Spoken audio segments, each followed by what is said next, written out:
चित्रात काय आहे हो? हा एक प्राणी आहे. हो, हा एक प्राणी आहे. याचे नाव आहे पेंगोलिन. पेंगोलिन या प्राण्याला खवले मांजर असे देखील म्हटले जाते. हा जगातील सर्वात जास्त तस्करी होणारा सस्तन प्राण्यांपैकी एक आहे. यामध्ये आफ्रिकन प्रजातीच्या पेंगोलिनची सर्वाधिक तस्करी केली जाते. पारंपरिक औषधांमध्ये पेंगोलिनच्या खवलांचा वापर केला जातो. पेंगोलिन हे आशिया आणि आफ्रिका या दोन्ही प्रदेशामध्ये मूळचे आहेत. ते पोकळ झाडांमध्ये किंवा बिळांमध्ये राहतात. पेंगोलिन निशाचर असतात.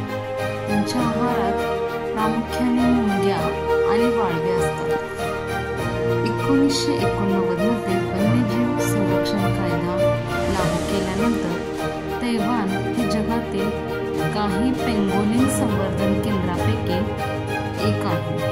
तुम्हालाही अशा युनिक प्राण्यांची किंवा पक्ष्यांची